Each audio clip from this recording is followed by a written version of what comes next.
ইতালির বিশ্বকাপ দলটা ইন্টারেস্টিং। বোর্ডের সঙ্গে দ্বন্দ্বে সাবেক অস্ট্রেলিয়ান ক্রিকেটার জো বার্নস নেই, তবে এই দলে থাকা কয়েকজন ক্রিকেটারের ইন্টারেস্টিং গল্প আছে। অধিনায়ক ওয়েন ম্যাটসেনের কথাই ধরুন। ম্যাটসেনের জন্ম দক্ষিণ আফ্রিকায়। দেশটির জাতীয় হকি দলের হয়ে তিনি ৩৯টি ম্যাচ খেলেছেন। এমনকি দক্ষিণ আফ্রিকার ২০০৬ হকি বিশ্বকাপের দলেও ছিলেন। ২০০৮ সালে ইংল্যান্ডে স্থায়ীভাবে পাড়ি জমানোর পর ক্রিকেটকে পেশা হিসেবে বেছে নিয়েছেন। ডানহাতি batsman PSL, SA T20, Vitality blast সহ বেশ কয়েকটি ফ্র্যাঞ্চাইজি ক্রিকেট লিগে খেলেছেন। সব মিলিয়ে খেলেছেন ২১৬টি স্বীকৃত টি20, রান ৫,৪০৬।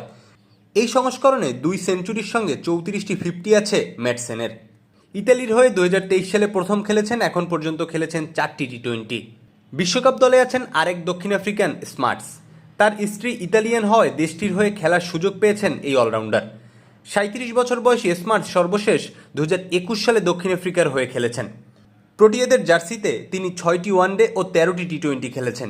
টপ অর্ডারে আক্রমণাত্মক ব্যাটিং করেন, পাশাপাশি স্মার্টস বাহাতি স্পিনটাও ভালোই করেন। এছাড়া আছেন দুই জোড়া ভাইও, হ্যারি ও বেঞ্জামিন মানেট্টি এবং অ্যান্থনি ও জাস্টিন মোস্কা। টি20 বিশ্বকাপে সি গ্রুপে আছে ইতালি। এই গ্রুপের অন্য দলগুলো হচ্ছে বাংলাদেশ, ওয়েস্ট ইন্ডিজ, ইংল্যান্ড ও নেপাল। দেখা যাক ইতালি নিজেদের প্রথম বিশ্বকাপে কেমন করে।